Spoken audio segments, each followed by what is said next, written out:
Wir haben gerade die Dekoration gewürdigt, ich möchte aber auch die würdigen und ehren, die heute Gäste mitgebracht haben.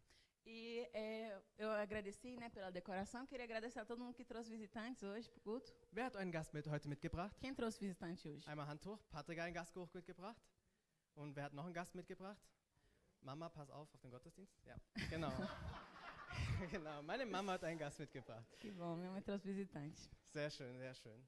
Dann würde ich kurz mal gerne bitten, dass die Gäste einmal kurz ein Handzeichen geben. Será que os visitantes podiam levantar a mão rapidinho? Einmal Levanta a kurz ein mão quem está Handzeichen. nos visitando pela primeira vez. Okay, okay. Wunderbar, dann lasst uns mal den Herrn einen mächtigen Applaus geben für dieses Leben. Vamos aplaudir ao Senhor pela vida dessas pessoas.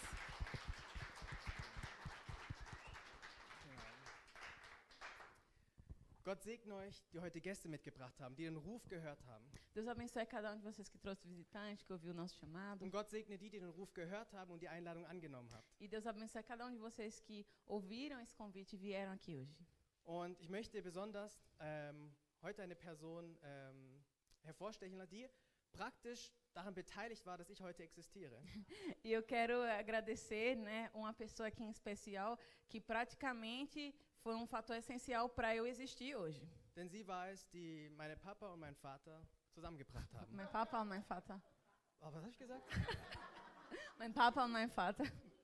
Mein Vater im Himmel. Amém. Amém, glórias. Ich meinte meine Mama und meine Papa, so ist es richtig, zusammengebracht Isso, haben. essa pessoa apresentou meu pai e a minha mãe. Genau. Cida, da Silva, könntet ihr kurz aufstehen, A bitte? Cida e o da Silva, que estão hoje aí. Pode levantar rapidinho? Vocês são tão lindos. Eure wunderschönen Gesichter sehen. Amém. Oh, okay. Amen, Não amen. precisa não, precisa não. Amen, amen, amen. Einen wunderbaren Applaus. Vielen Dank, dass ihr heute Muito da obrigada seid. que vocês estão aqui hoje. Amen. Gott macht keine Zufälle. Deus não faz coisas por acaso. Dass du heute hier bist, ist kein Zufall, O mein fato Lieben. de você estar aqui não foi por acidente. Und besonders freue ich mich, dass wir gerade an diesem Tag zusammengekommen sind. E eu estou muito feliz por nós estarmos reunidos nesse dia em especial. Und vor allem freue ich mich, dass wir heute Backup aus Heilbronn haben. Eu estou muito feliz pelo nosso backup aí de Hebron. Heilbronn, mach mal Lärm!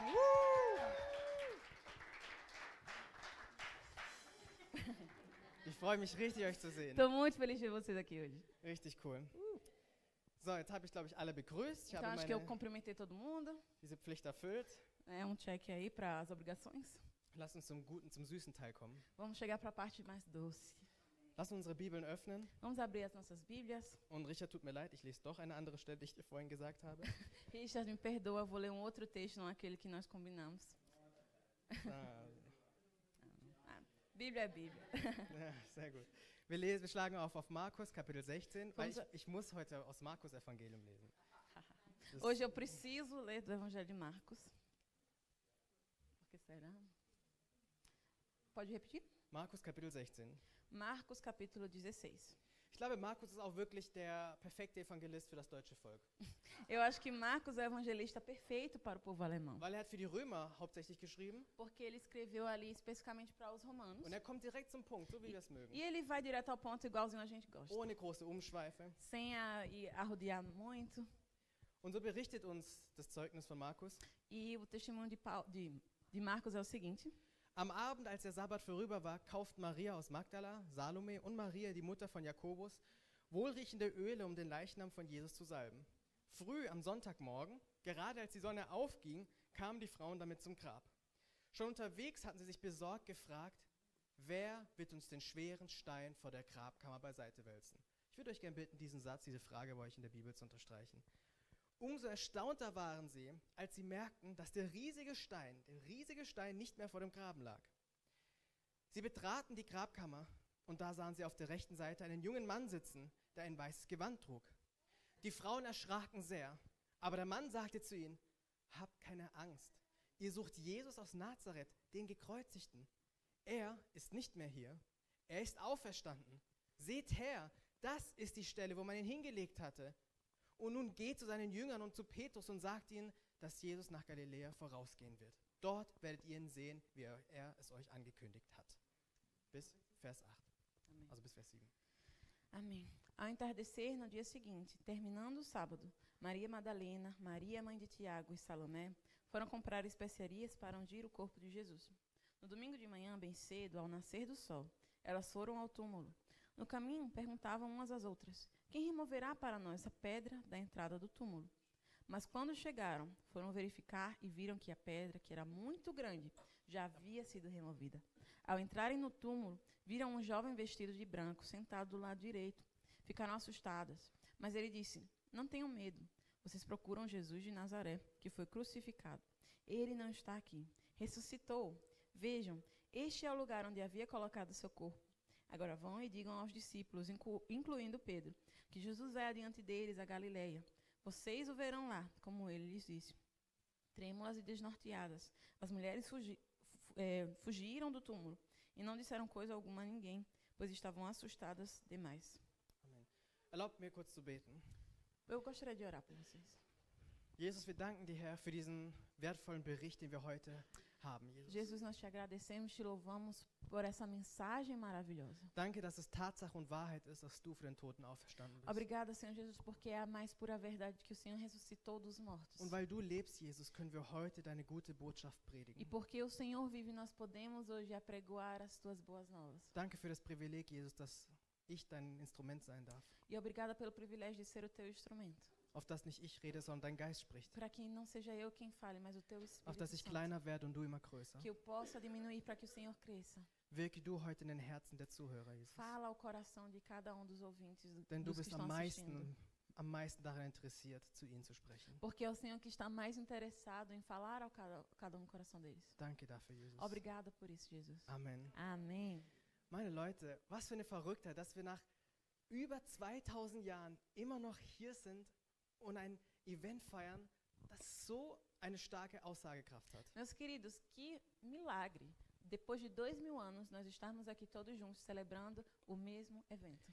Denn heute, vor ungefähr 2000 Jahren, an einem Sonntagmorgen wie diesem, nur etwas früher, machten sich diese 3 Frauen auf zum Grab, um den Körper von Jesus einzubalsamieren. Porque ali há mais ou menos 2000 anos atrás, um pouco mais cedo, num domingo de manhã, 3 mulheres estavam a caminho do túmulo de Jesus para embalsamar o seu corpo. Und achtet darauf, es waren 3 Frauen, Eram 3 mulheres die das mächtigste Ereignis der gesamten Menschheitsgeschichte bezeugen durften. que puderam testemunhar em primeira mão do maior evento da humanidade. Es war die Liebe und die Anerkennung Gottes diesen Frauen gegenüber, die ihnen das Privileg gab, die ersten Verkünderinnen, die ersten Evangelistinnen der frohen Botschaft zu sein. Foi o amor e o reconhecimento de Deus sobre a vida daquelas mulheres que permitiu com que elas fossem as primeiras pessoas a passar a mensagem adiante de que Jesus havia ressuscitado. Und was war die frohe Botschaft? Unser perdão. Herr Jesus ist auferstanden. E qual foi essa boa notícia? Que o nosso Senhor Er Jesus ist ressuscitou. wahrhaftig auferstanden. Ele ressuscitou verdadeiramente. Der Tod konnte ihn nicht halten, er hat den Tod besiegt. A morte não pôde segurar porque ele venceu a morte. Jetzt bleibt uns die Frage über, glauben wir daran? E agora a pergunta que fica para nós é: nós acreditamos nisso? Glauben wir an diese Wahrheit? Nós acreditamos nessa verdade?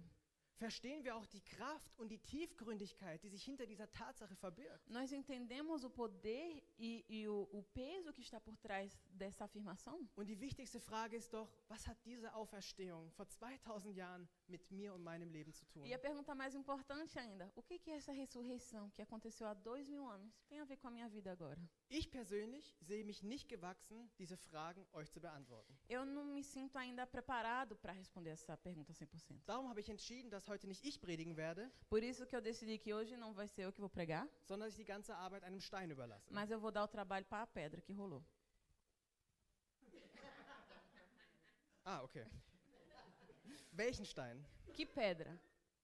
Derselbe Stein, von dem die Frau sich fragten, wer wird uns diesen schweren Stein von dem Grab beiseite A räumen? mesma pedra da qual as mulheres falaram: quem vai mover a pedra para nós? Was bedeutet dieser Stein? Qual o significado dessa pedra? Diese Frage dieser Frauen ist so, als würden sie das ganze Seufzen der Menschheit zusammenfassen in dieser Frage.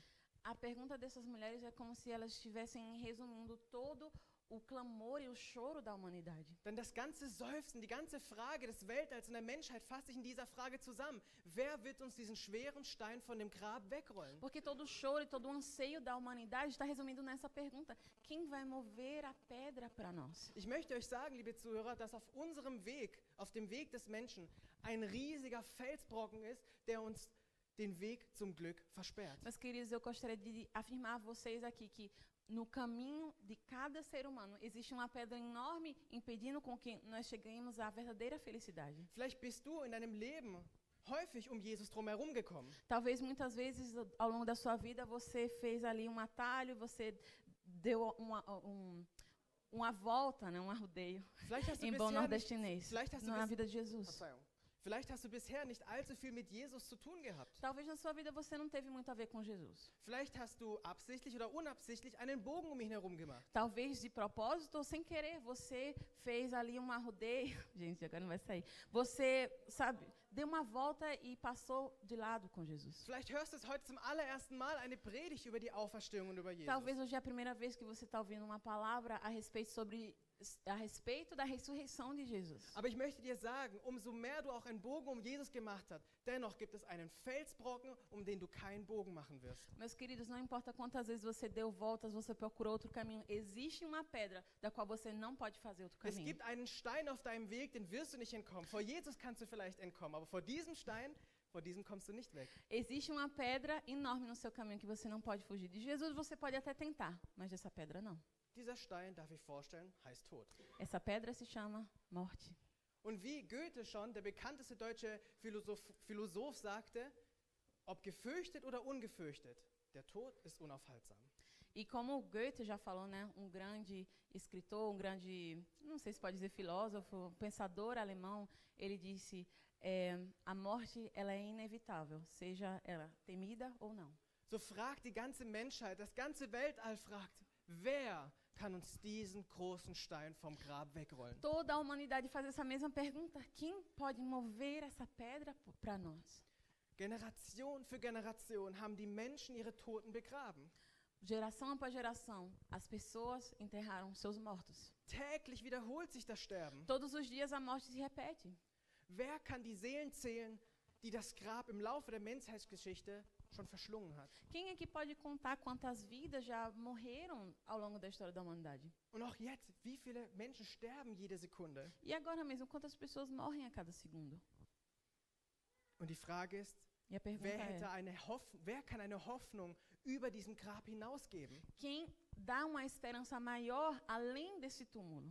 Schon immer wurde über eine Auferstehung geflüstert, aber die Menschen konnten nicht daran glauben. Desde o começo da história, as pessoas ali falavam, cochichavam sobre a ressurreição, mas ninguém acreditava. Sie träumten, sie philosophierten, sie dichteten über das Leben nach dem Tod, als sei es eine Fantasie, als sei es eine vage Vorstellung. As pessoas, elas faziam poemas, elas pensavam, tinham suas ideias a respeito de uma vida, de uma ressurreição após a morte, mas ficava no imaginário. Sei es Platons Höhlengleichnis oder der Film Die Matrix, die Frage bleibt dennoch im Herzen der Menschen. Gibt es nicht etwas mehr als hinter dem Leben, das wir sehen? Seja ali no mito da caverna de Plutão ou no filme do Matrix, essa pergunta sempre é relevante na história da humanidade. Será que existe algo a mais do que essa vida? Es kann doch nicht sein, dass wir Menschen nur auf diese Erde gekommen sind, um einfach nur zu vergehen, um einfach nur zu sterben. Não pode ser que as pessoas venham para esse mundo apenas para viver sua vida e morrer. Ist nicht etwas mehr dahinter? Será que não existe algo a mais? Und die Frage, die vielleicht nicht aus dem Mund kommt, aber dennoch im Herzen verborgen ist. E a pergunta que talvez não saia pelos lábios, mas com certeza está no coração. Wo ist der kommende Mann? Onde é que está o homem Wo que ist der vem? Weltbefreier? Onde está o Salvador que foi Wo prometido? ist er und wer ist er? Onde ele está e quem ele é? Wer kann uns diesen schweren Stein vom Grab wegwälzen? Quem pode remover a pedra da entrada do túmulo? Kein Kluger und kein König hat jemals eine Antwort auf diese Frage bekommen. Nenhum sábio, nenhum rei teve a resposta para essa pergunta. Aber wisst ihr, wer eine Frage bekommen hat? Mas vocês sabem Wer eine Antwort bekommen hat? mas Danke. vocês sabem quem recebeu uma resposta para isso? Diese 3 Frauen, die Jesus liebten an diesem Sonntagmorgen, sie haben eine Antwort bekommen. Denn der Grabstein war weggewälzt. Jesus war nicht mehr im Grab, er war auferstanden. Aleluia. Essas 3 mulheres que vieram no domingo de manhã adorar Jesus, elas viram, a pedra não está mais aqui, ela foi removida e Jesus vive. Dieser große Stein, von dem die Menschheit sich immer fragte, wer ist es? Assim, Diese Frauen haben an diesem Morgen eine Antwort bekommen. Dein Name ist Jesus Christus und er hat den großen Stein des Todes weggewälzt. essa grande pedra, essa grande pergunta no coração da humanidade. Jesus foi aquele que removeu a pedra e ele vive para sempre. ist es, der die Hoffnung über dem Grab hinaus geben kann. É ele que pode dar uma esperança além do túmulo. Und dieser Stein möchte uns heute etwas sagen. E essa pedra quer falar algo para nós. Ja, wir sind nicht verrückt geworden. Heute reden wir mit Steinen.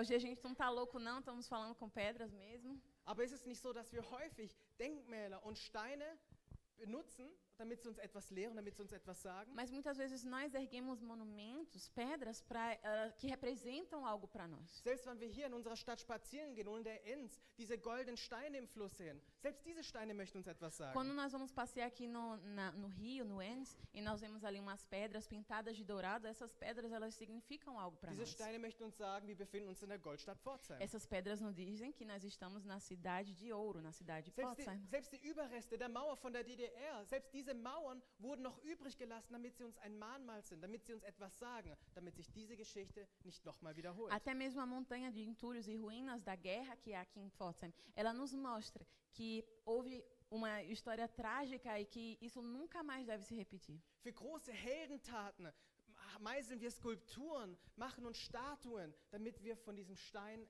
erinnert werden, was diese Helden getan haben. Para grandes feitos heróicos, né, nós fazemos grandes estátuas em homenagem a essas pessoas marcantes, para que nós nos lembremos daquilo que ele fez. So lasst uns doch heute zuhören, was dieser beseitigte Stein uns sagen möchte. Então vamos ouvir o que essa pedra rolada para o lado tem para dizer para nós. Hören wir ihm zu? Estamos ouvindo aqui a pedra? Wer will heute hören, was der Stein ihm zu Quem sagen quer ouvir o hat? que a pedra tem para falar? Der Stein, ein Stein. Yeah, Steine. Oh, glória. Weil ich kann das nicht predigen, es muss der Eu Stein não für mich consigo machen. pregar, tem que ser a pedra. Das Erste, was uns der Stein sagen möchte, A primeira coisa que essa pedra quer dizer para nós dass er ganz klar die beseitigte Tür des Grabes ist. é que ela é a porta do túmulo que foi removida. Leute, das Haus des Todes war durch einen massiven Felsen versiegelt. A casa da morte, ela estava fechada com uma enorme pedra. Heftig bewacht von den größten Mächten dieser Erde. Além disso, ela estava sendo vigiada 24 horas pelo maior poder daquela terra. Doch der Engel Gottes kam, beseitigte ihn Mas und o der anjo do lebendige Senhor- Christus kam heraus. Mas o anjo do Senhor, ele removeu a pedra e o Cristo ressurreto saiu do Und achtet túmulo. darauf, er hat den Stein nicht nur so ein bisschen weggerollt, damit Jesus so durchkommen O konnte. anjo, ele não só mexeu a pedra um pouquinho para o lado para Jesus sair assim na beirada. Er nahm den Stein aus seinen Angeln und schmiss ihn auf die Seite. Ele tirou a pedra e jogou a pedra para o lado. Sodass niemand anderes mehr kommen kann und versuchen kann, den Stein wieder vorzurollen. Para vom que Grab. ninguém tentasse colocar a pedra de volta na frente do túmulo. Der massive Stein fortgeschafft vom Grab. Essa pedra massiva foi removida completamente da frente do túmulo. Was bedeutet das für uns? E o que isso significa para nós? Ja, auch wir Christen, wir werden in dieses Grab hineingelegt. Nós, cristãos, também seremos colocados dentro desse túmulo. Auch wir werden irgendwann mal Essen sein für die Tierchen in der Erde. Auch wir werden einmal zu Staub vergehen. Em algum momento, nós nos tornaremos pó da terra. Doch wir werden in unserem Grab sein wie in einer offenen Höhle. Mas o nosso túmulo vai ser como uma caverna totalmente aberta. Denn es wird nichts geben, was sie hindern kann, aufzustehen, wenn der Herr sie ruft und sagt, kommt und steht auf. Porque não vai ter nada impedindo você se levantar e sair desse túmulo quando o Senhor te chamar. An dem Tag, wenn der Herr seine Leute zu sich rufen, wenn er die Toten auferstehen lassen wird, dann wird es keinen Stein mehr geben. Wir werden aus dieser Höhle rausspazieren, als wäre es ein schöner Sonntag. No dia em que o Senhor chamar aqueles que são seus, ressuscitar os justos, nós vamos sair desse túmulo como se tivéssemos saído de um cochilo. Glória a Amen. Deus. Applaudiert. Heute ist Vamos Tag der aplaudir ao Freude. Senhor, gente, hoje é dia de alegria. Lass uns das so machen. Wenn du nur so ein kleines bisschen froh bist in deinem Herzen, nur so ein Vamos, kleines vamos fazer um bisschen, combinado. Se você sentir um pouquinho alegre no seu coração, dann rastest du trotzdem aus. aí você joga as cadeiras para cima. Amen. Amém. Und keine Macht konnte verhindern, dass dieser Stein gewälzt wird. Nenhum poder tem a capacidade de impedir com que essa pedra permanecesse na frente do Denn túmulo. wer waren denn diejenigen, die diesen Stein bewachten? Porque quem eram as pessoas que vigiavam aquela pedra? Es waren die Religiösen, die Gesetzesgelehrten. Eram os religiosos, os mestres da lei, Es waren die politischen Weltmächte und Gewalten, die as- Römer o poder político, o maior poder político da época, que era Roma, und alle Gewalten der Hölle. e todos os principais e potestades do inferno. Und die Frau fragten, wer kann diesen Stein wegrolzen? Wer kann uns durch diese Mächte alle durchführen? E as mulheres perguntaram, quem pode remover a pedra? Quem é maior do que todos esses poderes? Aber ich möchte euch sagen, meine Lieben, und das ist fantastisch, Mas eu quero dizer para vocês, meus queridos, isso é fantástico. dass weder die Last unserer Sünden Que não é o peso do nosso pecado. oder jegliche Gesetzlichkeit oder Religiosität, Não é religiosidade nem legalismo. keine politische Weltmacht oder keine Ideologie Nenhum poder político, nenhuma ideologia. oder irgendeine Gewalt der Hölle Ou nenhum poder do inferno. verhindern konnten, dass dieser Stein weggewälzt Nada wurde. disso impediu com que essa pedra fosse removida. Und wisst ihr warum? Vocês sabem por quê? Denn Jesus spricht in Johannes 11, 25, 26, ich bin die Auferstehung und das Leben. Wer an mich glaubt, wird leben, auch wenn er stirbt. Und jeder, der lebt und an mich glaubt, wird in Ewigkeit nicht sterben. Porque Jesus disse em João 11, 25, eu sou a ressurreição e a Aleluia. vida. Quem crê em mim, viverá, mesmo depois de morrer. Amen. Versteht ihr, was Jesus damit sagen Vocês estão wollte? entendendo o que Jesus está falando aqui? Niemand konnte verhindern, dass dieser Stein weggerollt wurde. Ninguém pôde impedir essa pedra de ser removida. Und wisst ihr, was kurios daran ist? Vocês sabem o que é curioso nisso? Dass alle Mächte, die es zu dieser Zeit gab, das ganze Heer, die ganze Bundeswehr, alle Mächte waren auf diesen Stein fokussiert. Und sie konnten es nicht verhindern, dass er weggerollt wurde. Que todos os poderes militares e políticos daquela terra, todo o exército, tudo estava focado naquela pedra e nenhum deles conseguiu impedir com que essa pedra fosse rolada.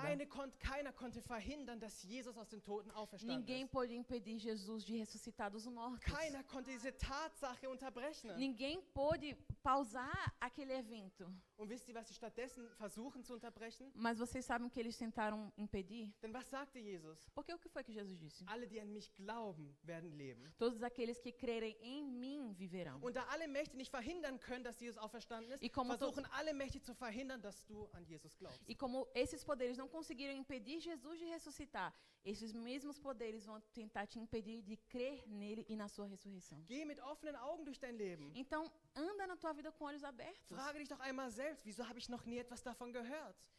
Faz essa pergunta, por que eu nunca ouvi falar nada disso? Wieso habe ich Jesus noch nicht getroffen? Por que eu ainda não me encontrei com Warum habe Jesus? ich all diese Sachen noch nicht erlebt, von Por- dieser Prediger hier vorne redet? Por que eu nunca vivi nada disso do que esse pregador está falando da minha frente? Weil es Mächte gibt, Weltmächte, Ideologien, Agendas, die versuchen, dich davon wegzubringen, an Jesus Christus zu glauben. Porque existem poderes espirituais, existem ideologias, existe a agenda desse mundo que quer te impedir de acreditar em Jesus Cristo. Aber so wie diese Mächte nicht verhindern konnten, dass der Stein weggerollt wurde, so Mas- werden sie nicht verhindern können, dass du an Jesus glaubst. Mas assim como esses poderes não conseguiram impedir a pedra de ser rolada, eles não vão impedir você de acreditar em Jesus Denn Cristo. er hat den Weg geöffnet. Porque foi ele que abriu o caminho. Der Einzige, der dich daran hindern kann, O único que pode te impedir bist du selbst. é você. Aber heute wird kein Ungläubiger hier rausgehen. Amen. Mas hoje não vai sair daqui ninguém descrente.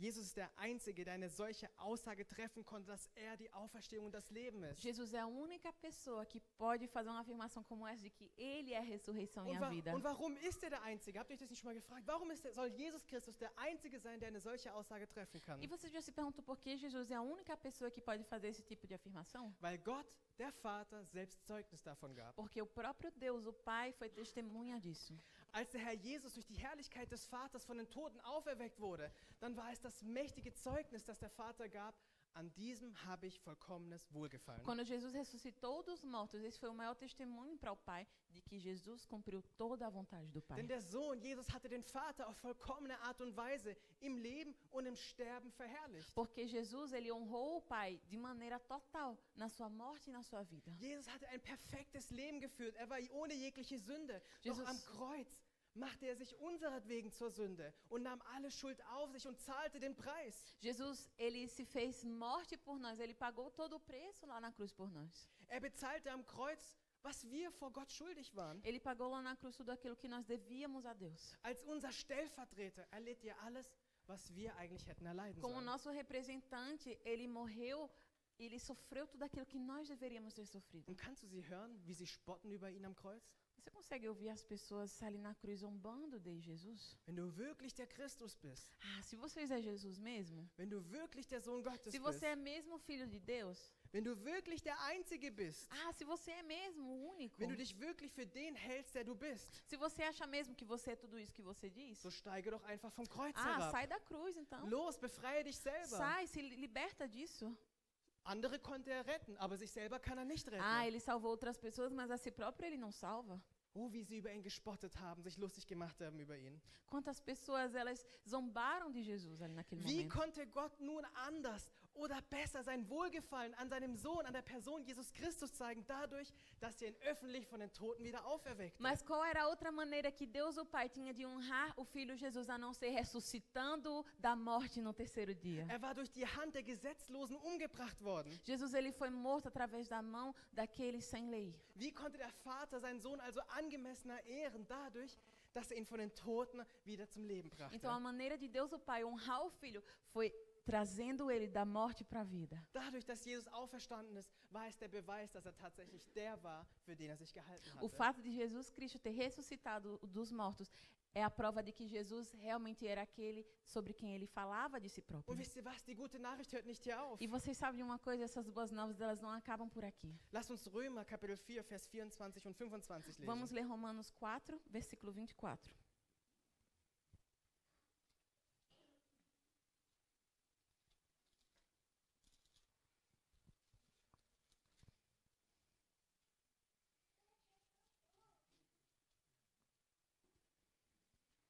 Amen. Römer 24 und 25 sagt Folgendes. Auch wir, könnt ihr mal sagen, auch wir Vamos repetir? sollen Gottes Anerkennung finden. Ne? Gottes Anerkennung finden. Das war nicht so geplant, dass wir jetzt den ganzen Vers wiederholen, aber ihr dürft gerne ihn in eurem Herzen wiederholen. Podem repetir no coração, gente. Denn wir vertrauen ihm.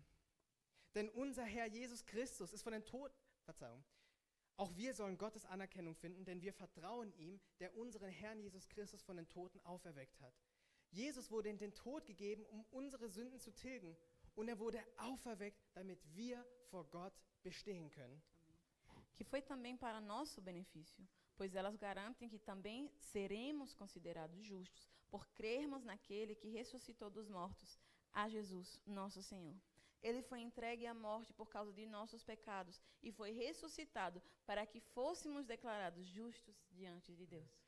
So wie Jesus vor seinen Spottern Anerkennung von Gott bekam, Assim como Jesus recebeu reconhecimento de Deus diante dos seus acusadores, genau dasselbe wird auch mit uns geschehen. a mesma coisa vai acontecer conosco. Wisst ihr, für viele ist unser Glaube an Jesus eine Verrücktheit. Para muitas pessoas, a nossa fé em Jesus é algo doido. Sie halten uns für unaufgeklärt, Eles acham que nós somos apenas malucos. altmodisch, konservativ. Pessoas conservadoras, pessoas aí fora de moda, né, antiquadas. Sagen sogar, dass wir Christen nicht wirklich lieben. Eles falam até mesmo que nós cristãos não amamos de verdade.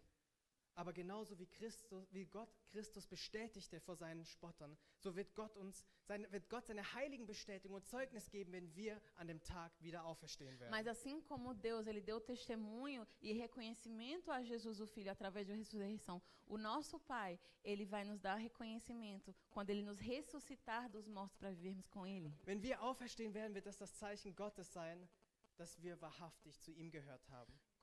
A nossa ressurreição vai ser a prova de que nós verdadeiramente pertencemos ao Pai. Wer versteht, was ich hier sage? Quem está entendendo o que eu estou falando? Wer möchte von Gott Anerkennung finden? Ne? Quem quer achar reconhecimento diante do Pai?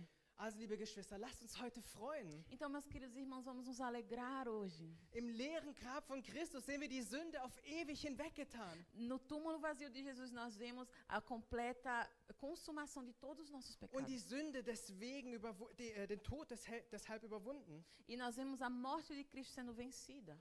Unsere Sünden waren dieser große Stein. Os nossos pecados foram essa grande pedra.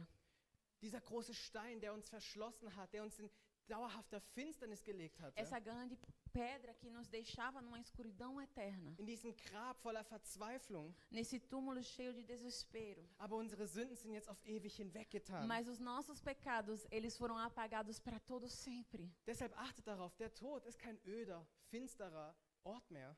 Então, pense nisso, a morte não é mais aquele lugar sombrio, aquela coisa para nós temermos. Er ist kein Kerker mehr oder ein Wartezimmer der Hölle. Não é mais aquele quarto ou a cela de prisão do inferno. Der Tod ist vielmehr eine wohlriechende Schlafkammer. A morte é apenas lugar agradável de descanso. Ein Rückzugsort, ein Vorhof des Himmels. É lugar, é como se fosse o átrio dos céus. É só o que nós precisamos fazer para entrar no Santo Oh, so dos freut Santos. euch daran. Então se alegrem nisso.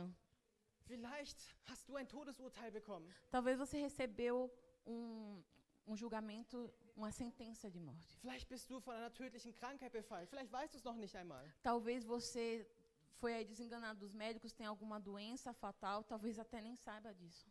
Oh, wie schwer hat mich die Nachricht ermittelt, wie letzte Woche so viele Angriffe auf Kindergärten stattgefunden haben und Kinder getötet worden sind.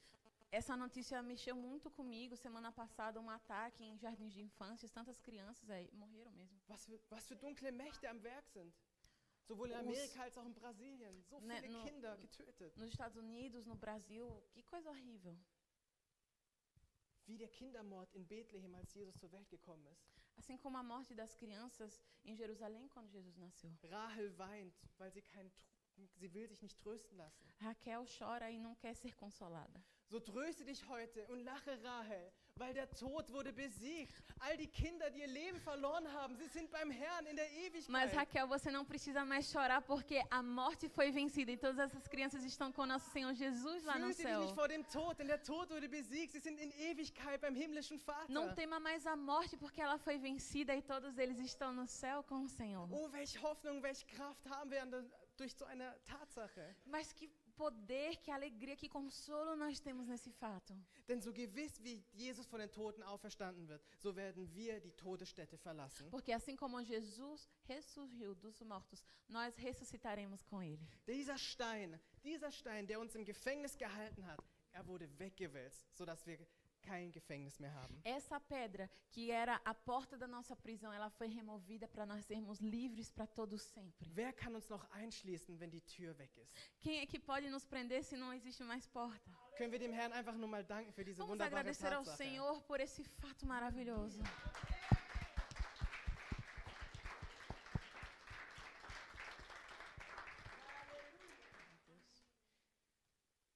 Die zweite Sache, die der Stein uns sagen möchte, E a segunda coisa que essa pedra quer nos falar dass dieser Stein ein Fundament ist. é que essa pedra é fundamento. Dieser Stein der Auferstehung bestätigt, dass er unser Grundstein des Glaubens ist. Die Tatsache der Auferstehung ist der Schlüsselstein des christlichen Glaubens. A ressurreição de Jesus, ela é a pedra essencial, é o fundamento essencial do cristianismo.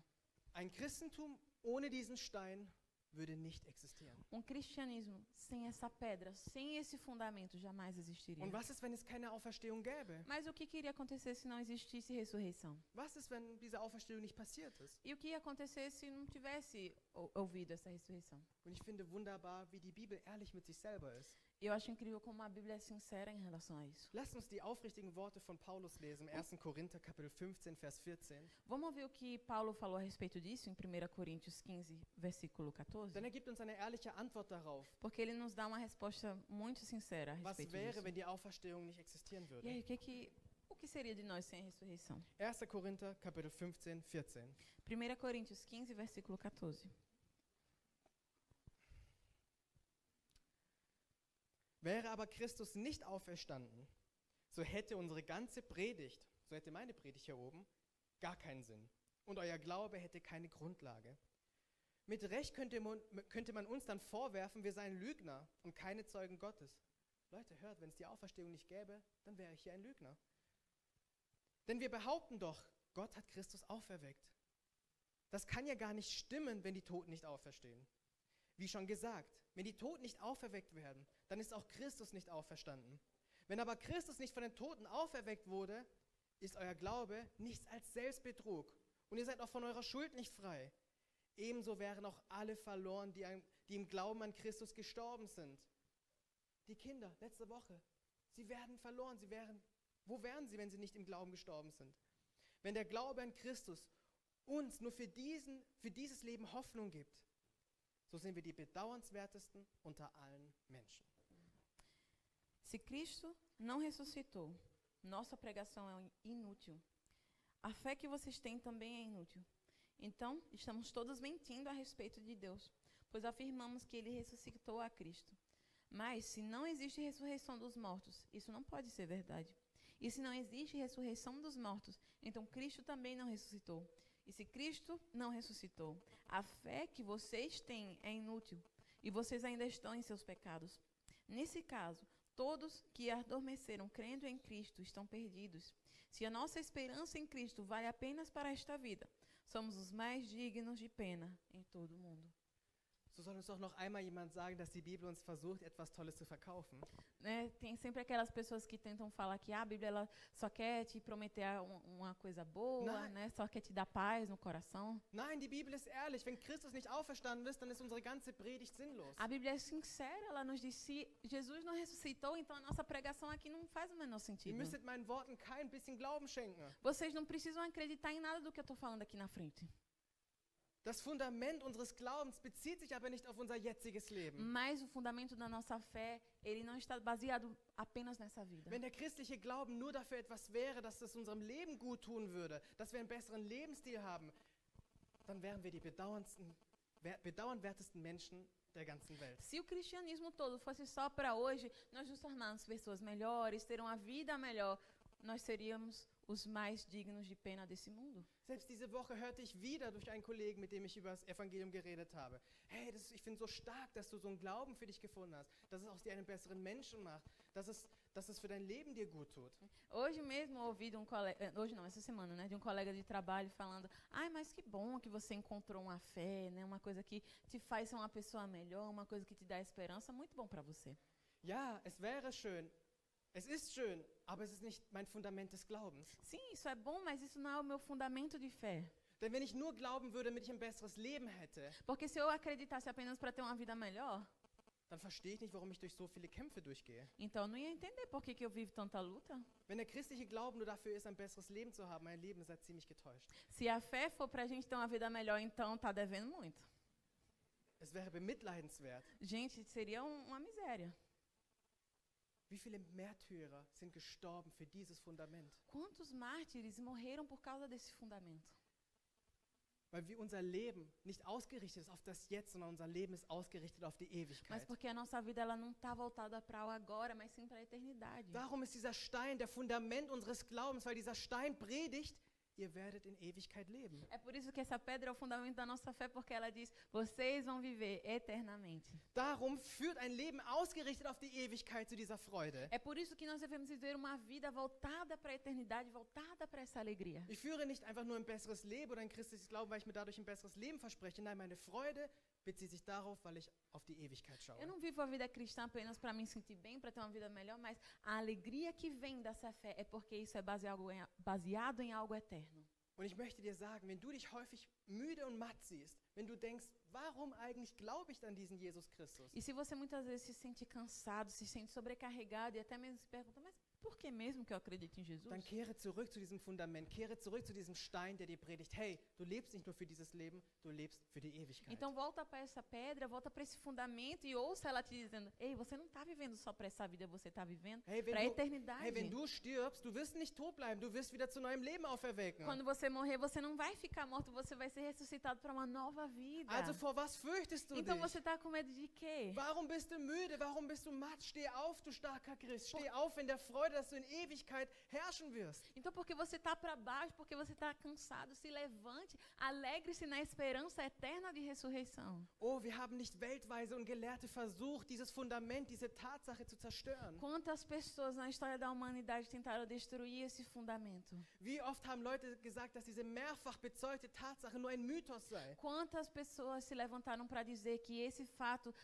por tantos fundamentos, por tantas maneiras que ele pode ser provado, as pessoas tentaram negar que isso Keine aconteceu. einzige Lehre in der Heiligen Schrift wurde so wegdiskutiert wie die Auferstehung von Jesus Christus. Nenhum outro ensinamento da Bíblia foi tão discutido, a não ser a ressurreição de Jesus. Und als dann immer mehr Beweise, immer mehr Tatsachen dafür aufkamen, wurde dieser grobe Unglaube zu einem feinen Skeptizismus. E quanto mais argumentos, quanto mais provas foram surgindo a respeito da ressurreição de Jesus, isso deixou de ser apenas Skeptizismus. deixou de ser. Sim, mas se tornou um ceticismo. Sim. Doch über jeden Zweifel hinaus können wir sagen, dass es für die Auferstehung Christus so viele Zeugen gibt, wie für jede andere Tatsache in der gesamten Menschheitsgeschichte. Mas para o fato da ressurreição de Jesus existem tantas testemunhas, ou até mesmo mais testemunhas, do que para muitos outros fatos históricos. Ja, wahrscheinlich gibt es für kein historisches Ereignis in der Antike so viele Beweise wie für die Auferstehung Jesu Christi. Não existe nenhum outro fato histórico que tenha mais testemunhas do que a ressurreição de Jesus Cristo. Wie wir die Geschichte von Julius Caesar glauben, wie wir die Geschichte vom römischen Historiker Tacitus glauben. Okay? Da mesma maneira como nós cremos na história de Júlio César, de tantos outros personagens da história. So sind wir aus demselben Grund gebunden, die Zeugenberichte von Matthäus, Markus, Lukas, Johannes und alle anderen Zeugen als historische Dokumente zu glauben. Dessa mesma maneira, nós somos levados a crer nos relatos de Mateus, Marcos, Lucas e João.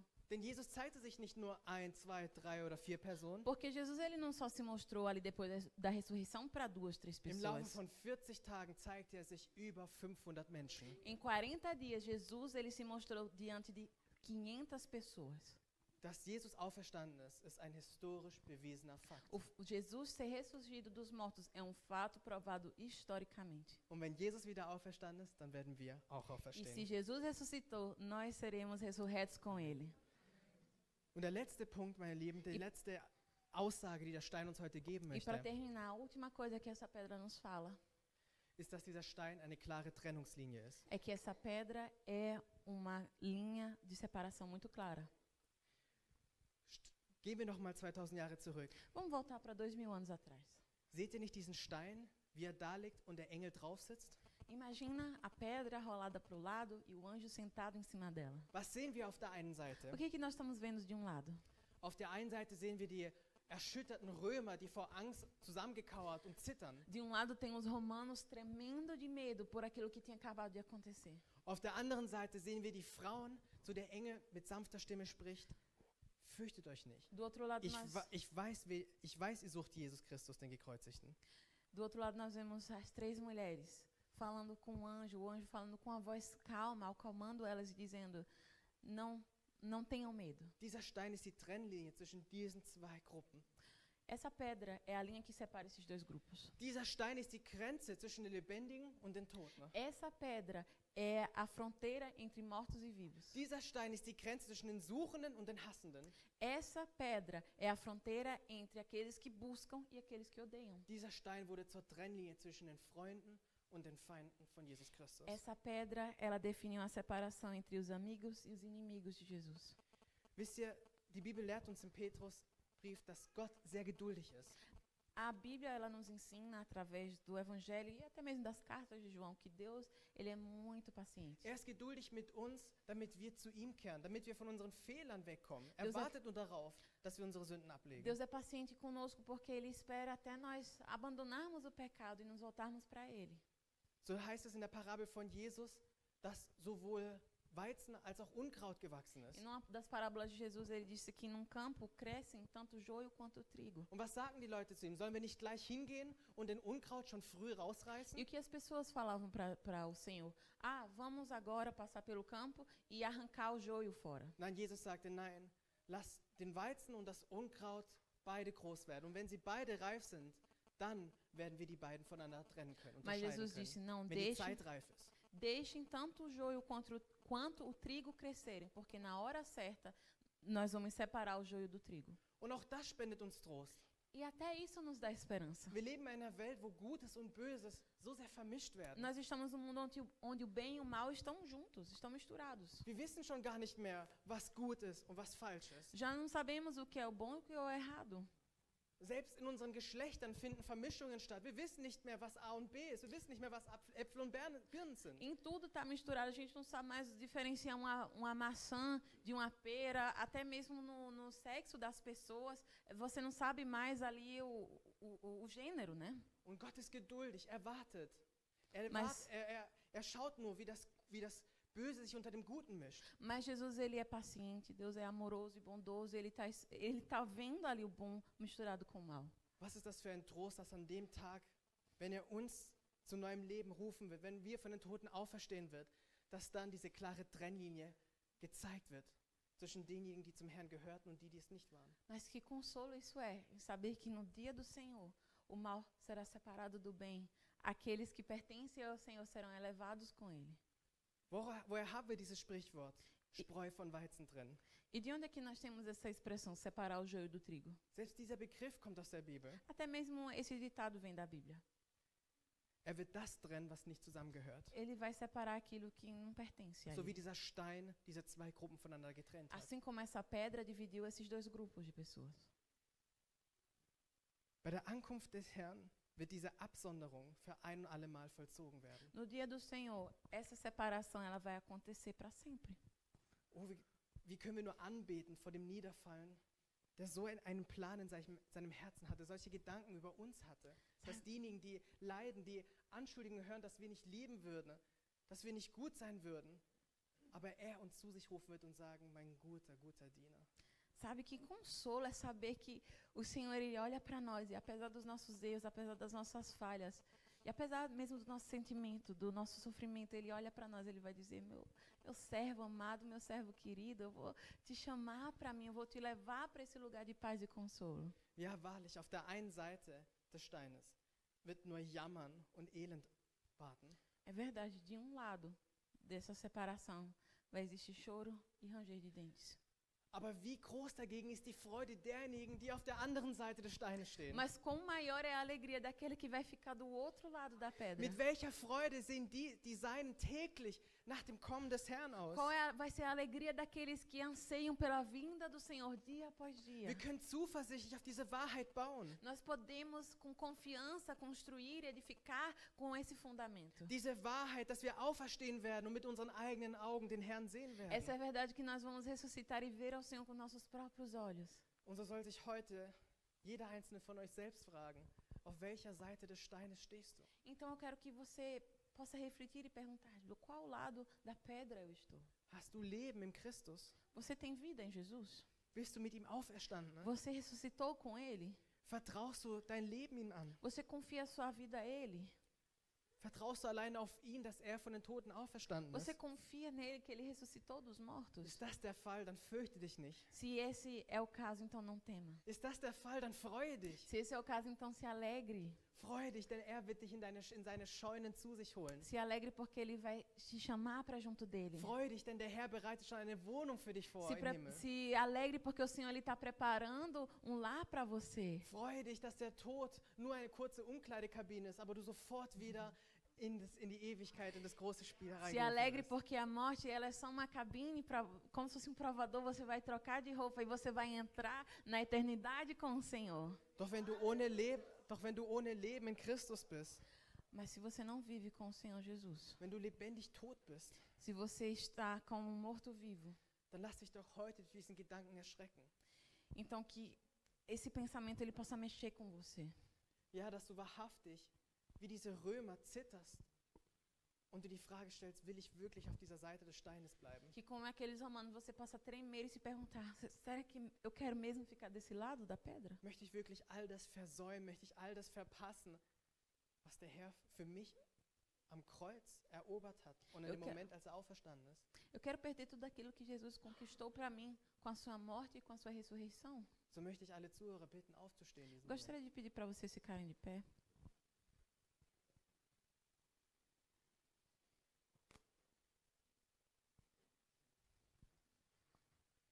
Du kannst heute die Wahl treffen. Você pode hoje fazer a escolha. Eine Wahl, die nicht nur dein Leben, sondern deine Ewigkeit verändern wird. Uma escolha que não vai mudar apenas a tua vida aqui, mas toda a tua eternidade.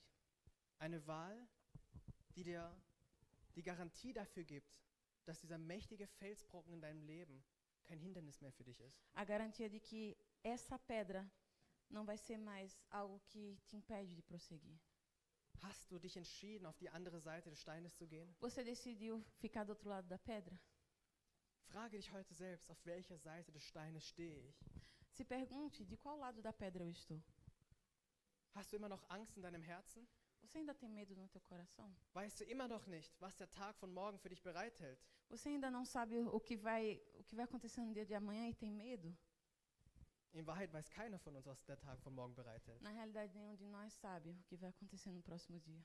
Aber diese Ungewissheit Mas Darf- essa incerteza darf in uns nicht zu einer Angst führen, não pode ser um medo dentro de nós. darf nicht zu uns zu einer Sorge führen, Não pode ser uma preocupação em nós. denn wir sind bewahrt im Herrn. Porque nós somos protegidos no Senhor. In diesen letzten 2 Wochen haben wir gesehen, wie schnell das Leben enden kann, egal in welchem Alter wir uns befinden. Nessa semana nós podemos testemunhar de que com passageira é essa vida, de uma hora para outra ela pode acabar, não importa com qual idade. Häufig denken wir immer nur an die älteren Personen, Muitas vezes nós só pensamos nos mais velhos, aber wie viele junge Menschen und wie viele Kinder müssen tagtäglich ihr Leben geben. mas quantos jovens, quantas crianças elas estão entregando as suas vidas a cada dia. Welche Hoffnung bleibt denjenigen, die nicht an die Auferstehung der Toten glauben? Qual é a esperança daqueles que não creem na ressurreição dos mortos? Wer ist die Antwort auf diese Frage? Quem é a resposta a essa pergunta? Wer kann uns diesen fürchterlichen Stein wegrollen? Quem é que pode remover essa pedra? Ich möchte dir heute sagen, Eu quero te dizer hoje, Jesus Christus ist derjenige. Jesus é aquele. Er ist der Einzige. Só Ele. So gebe du heute deinem Leben Jesus Christus Então entrega a tua vida hoje a Jesus Cristo und trete ein in die Kammer des Herrn.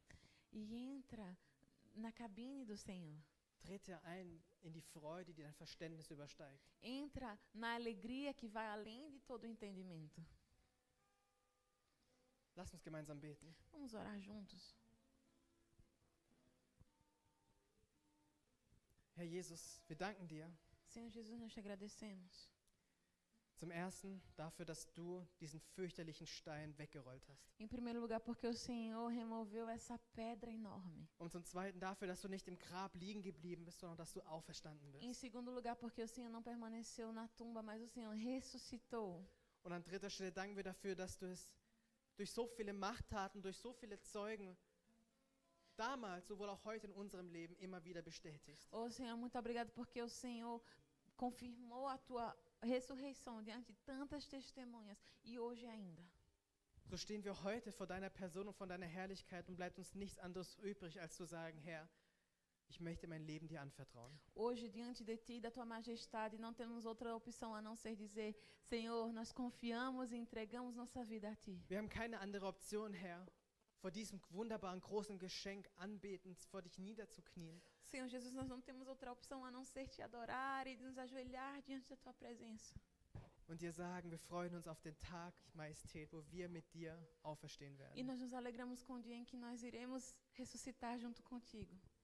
Danke, Jesus, dass du all diejenigen, die an dich glauben, dass du sie zu dir rufen wirst. Obrigada, Senhor Jesus, porque o Senhor vai chamar todos aqueles que pertencem a Ti.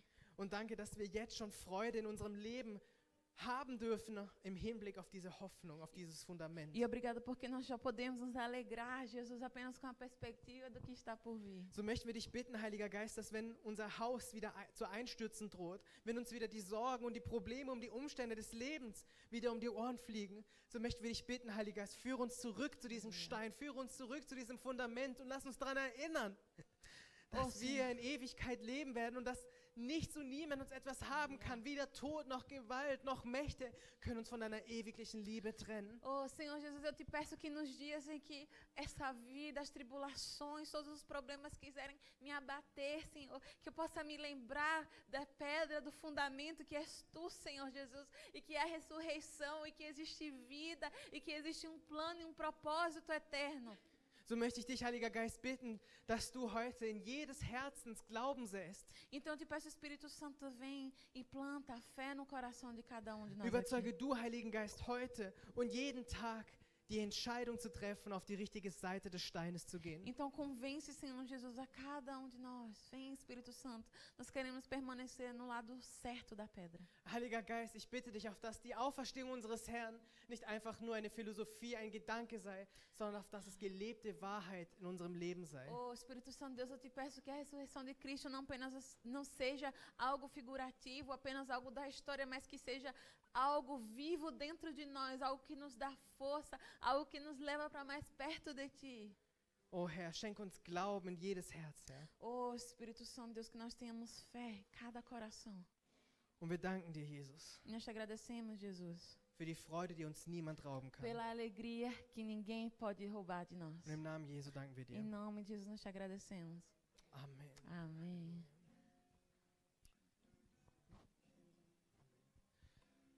Lass uns nun noch einmal dem Herrn loben und preisen mit einem Lied. Eu quero te convidar a exaltar o nome do Senhor com uma canção.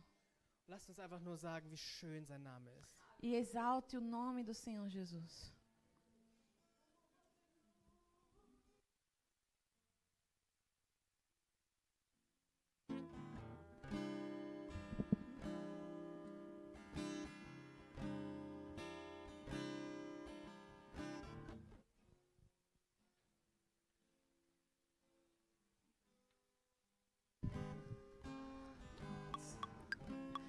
Exalta o nome do Senhor.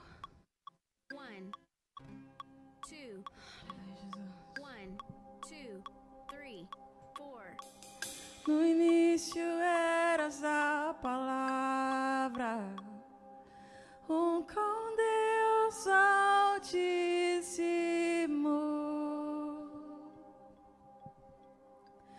O mistério de tua glória, Cristo em ti se revelou. Oh, quão lindo esse nome é! Oh, quão lindo esse nome é! O nome de Jesus, meu Rei.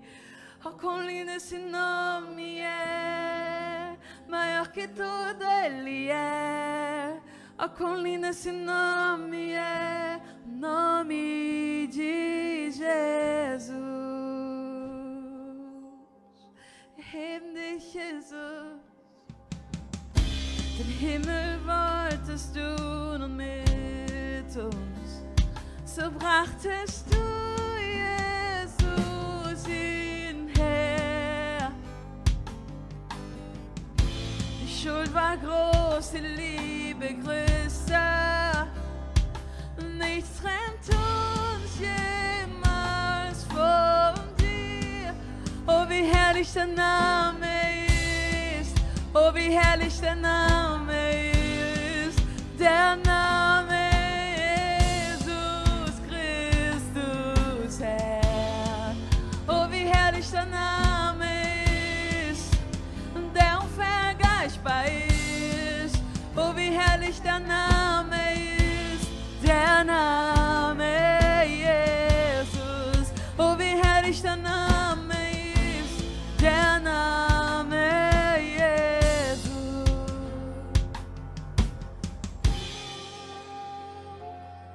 Jesus,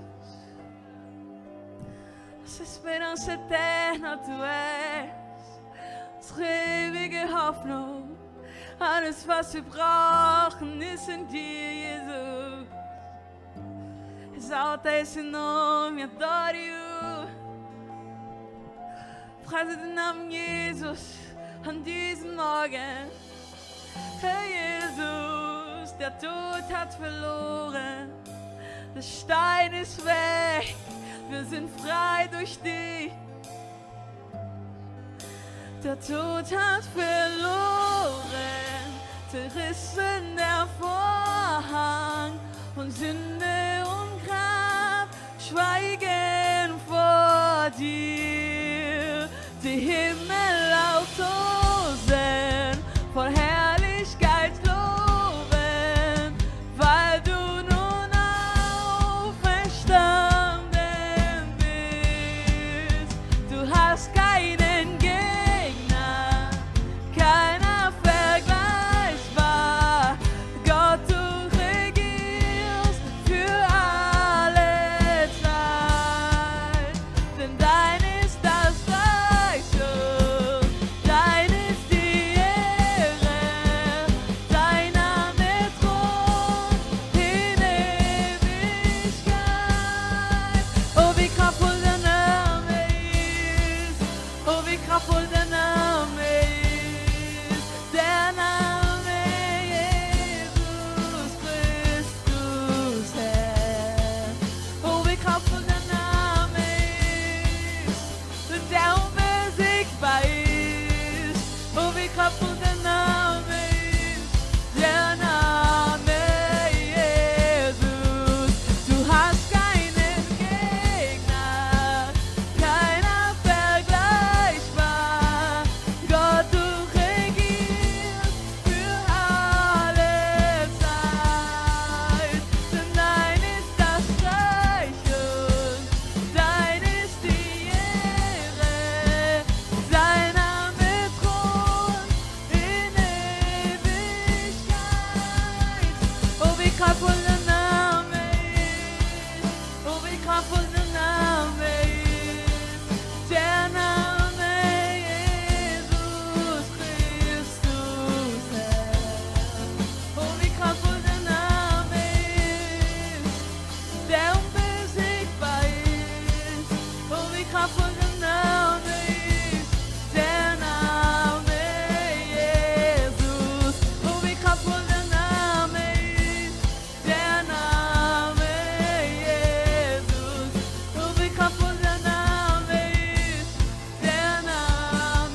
Halleluja.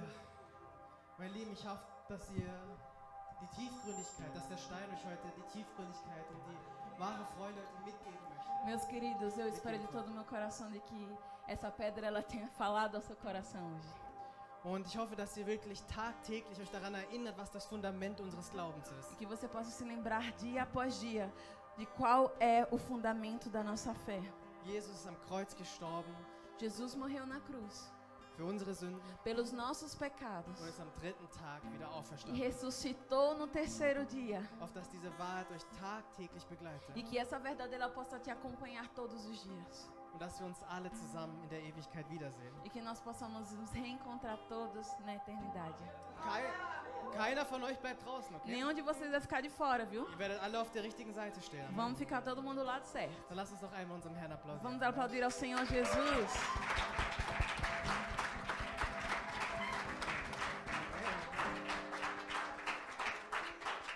Amen. Vamos ver se o pessoal entendeu a palavra. Genau. Wir werden jetzt nochmal gleich ein Feierlied singen, gell? É, bora. Ja. Lasst uns mal sehen, ob ihr wirklich das Wort verstanden habt mit der Freude. Vamos ver se vocês entenderam a palavra agora, hein, gente? Ich möchte euch aber sagen, dass wir noch diesen Monat weiter über diese Predigtreihe predigen, vom Tod zum Leben. Antes de terminar, eu queria dizer a vocês que nós vamos passar o mês inteiro pregando sobre essa verdade da morte para a vida. Heute hat der Stein für euch gepredigt, nächste Woche wird der Engel für euch predigen, der auf diesem Stein saß. Hoje foi a pedra que pregou para vocês, semana que vem vai ser o anjo que sentou em cima. Also wenn ihr wirklich die Kraft in euch spürt und mehr von diesem lebendigen Wasser haben wollt, dann verpasst die nächsten Gottesdienste nicht. Então, se você tem mais sede, mais fome do Senhor, de conhecê-lo, não perca os próximos cultos. Amen. Amém? Bereit zum Tanzen? Estão prontos para dançar? Bereit noch ein paar Kalorien vor dem großen Mittagessen zu verbrennen? Para gastar umas calorias antes do almoço? Let's go. Bora lá, só esperar o menino botar aqui o negócio.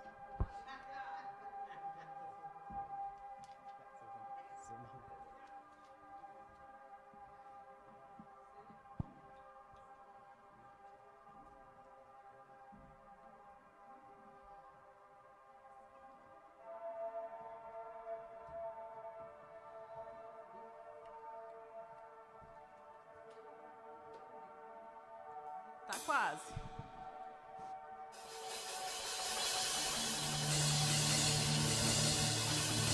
Aleluia.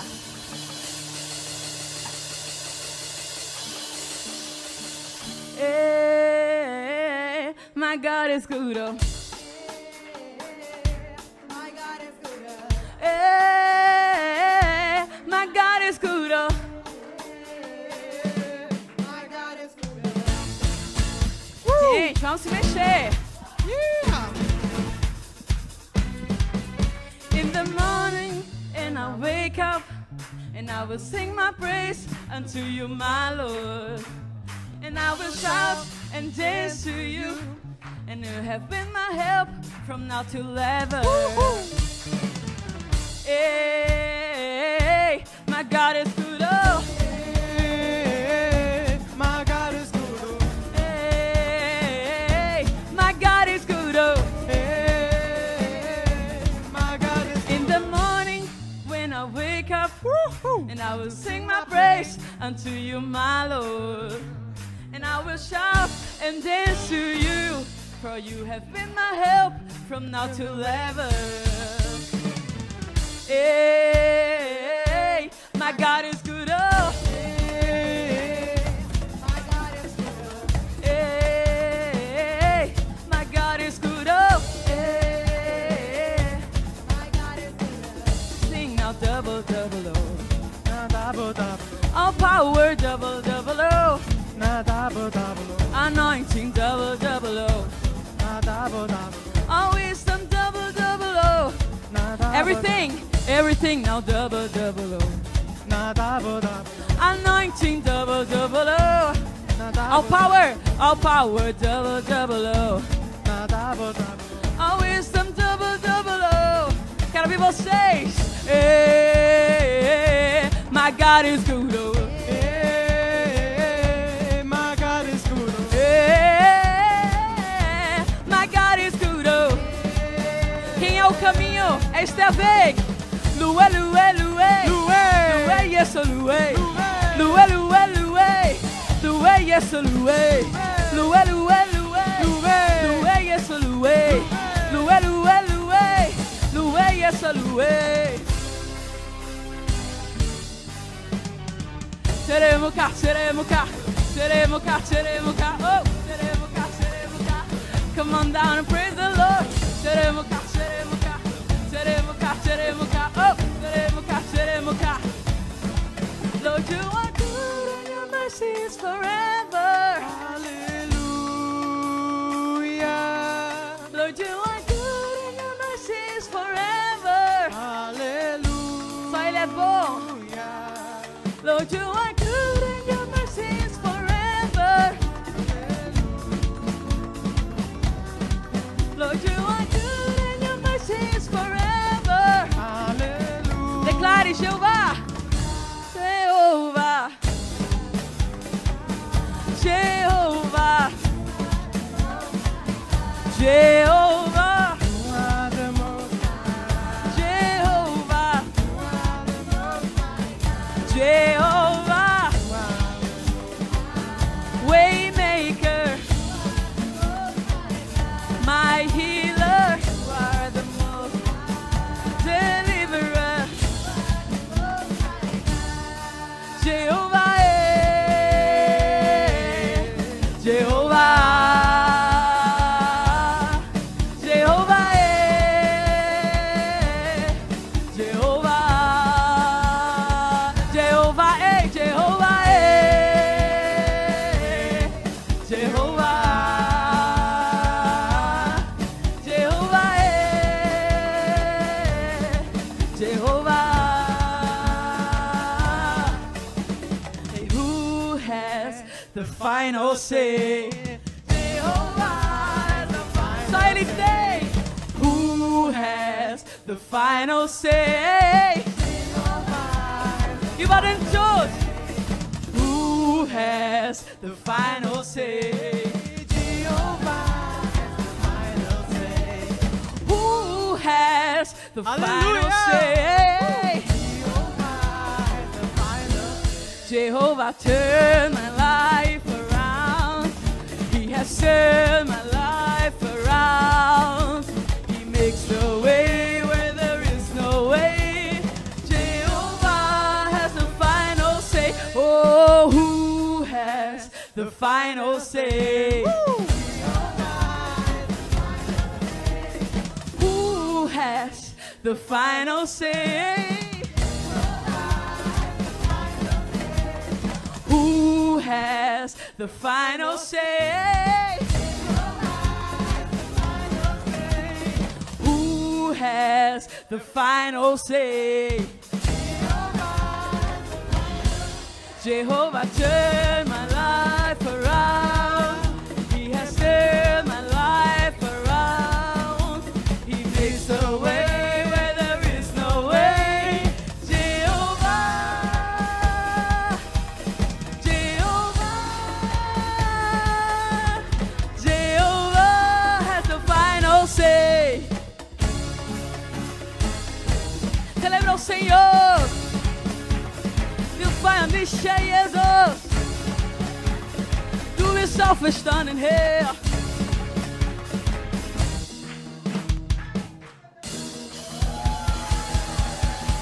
Er ist auferstanden, Jesus.